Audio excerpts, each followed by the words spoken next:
Energy independence in just 8 years? That's the latest campaign promise from GOP presidential candidate Mitt Romney.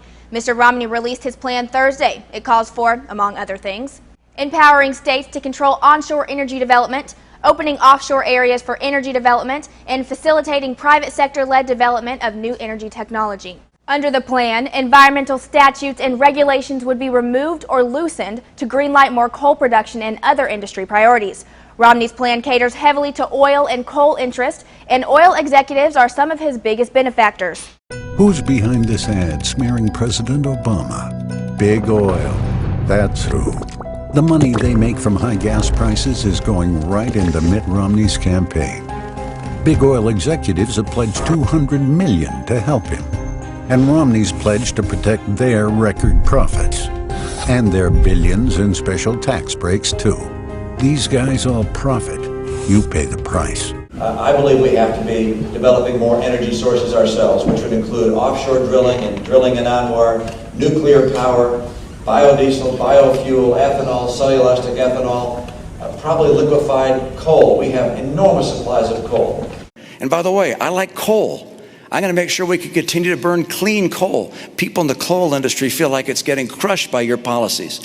I want to get America and North America energy independent so we can create those jobs. 3 million jobs come back to this country by taking advantage of something we have right underneath our feet. That's oil and gas. He has vowed to change the country's offshore drilling process by expanding it while keeping it safe. Another key solution of his, speeding up the drilling permit process on federal land. He says from here on out, he wants the states to take responsibility for permitting with federal oversight. He vows to get the Keystone Pipeline completed. The Keystone XL pipeline would extend 2,147 miles from Canada across the United States to the Gulf. The pipeline would take Alberta tar sands across 6 states, connecting existing networks and ending at the refineries of the Gulf Coast.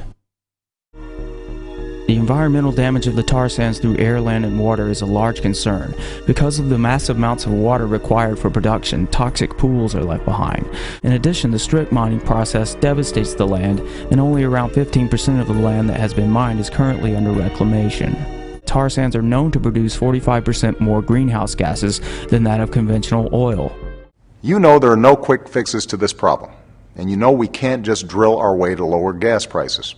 If we're going to take control of our energy future and avoid these gas price spikes down the line, then we need a sustained, all-of-the-above strategy that develops every available source of American energy: oil, gas, wind, solar, nuclear, biofuels, and more. Yes, we want to continue to expand our production of oil and natural gas, but I also want to make sure that we are the leaders in solar and wind and biodiesel. The energy of the future that can help reduce our dependence on foreign oil. At a wind farm in Haverhill today, President Obama touted his support for a valuable tax break for wind producers, a break Governor Romney opposes. He's called these sources of energy imaginary.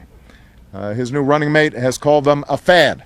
Iowa is home to the nation's largest wind sector, employing 6,000 to 7,000 people and providing 20% of the state's electricity. So Republican leaders here were startled when the Romney campaign came out against renewing the tax credit when it expires later this year. Republican Senator Charles Grassley said, "I felt it was just like a knife in my back." The White House sees this as a winning issue. So I want to stop giving $4 billion in taxpayer subsidies that are going to oil companies that are making huge profits and have been subsidized for 100 years, and let's keep on investing in the new homegrown energy that's creating jobs right here in Iowa. But Governor Romney has accused Mr. Obama of favoring renewables at the expense of more proven energy sources, like coal, which produces 35% of the nation's electricity.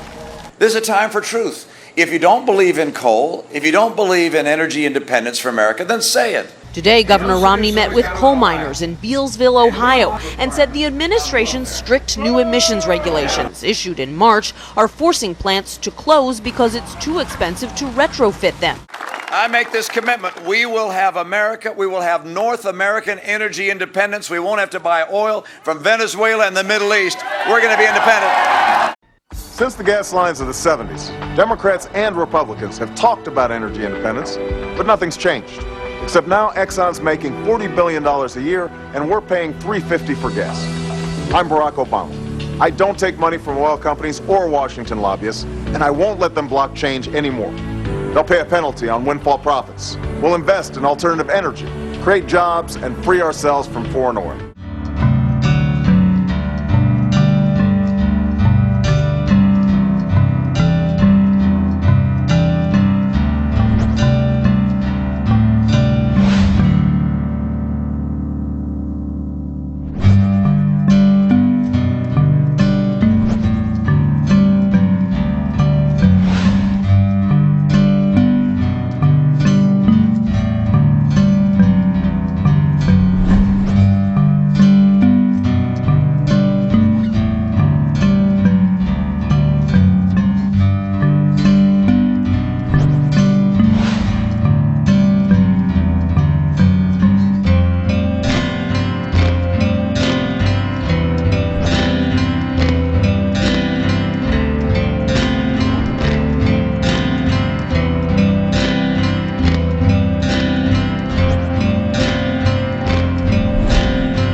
$200 million on lobbying to shape energy policy that's warping our atmosphere, warping our democracy to buy off Mitt Romney plus Capitol Hill. No more ice in the Arctic, so it's drill, baby, drill. When Congress is straight sponsored by coal, oil, and gas, you best believe they won't let a single climate bill pass. Dirty lobby writes a check and Congress writes them one back. 30 million in subsidies for more smokestacks, for more asthma attacks, for turning the Gulf black. We give them 6 times the tax breaks we give to renewables. No wonder people say wind and solar ain't doable. A crucible to keep green energy on its knees to appease fossil fuels, but the scientists agree that if we let the earth warm right above 2 degrees, we hit tipping points, can't stop rising seas. 200 million climate refugees by 2050. Immigration reform looks a bit more tricky. West Nile makes its way to your town and your city. Listen close, cause the next math ain't so pretty. 20 years, 100 million dead from dirty energy. So ask yourself, who's the real public enemy? Brazil to Islamabad, Chad to Somalia. It's time to wake up, cause your grandkids are calling you. A revolution of the mind, a revolution of the heart. From the Keystone blockade to those West Virginia ramparts. Get organized, then turn off your TV. Join the global mass movement to be fossil fuel free.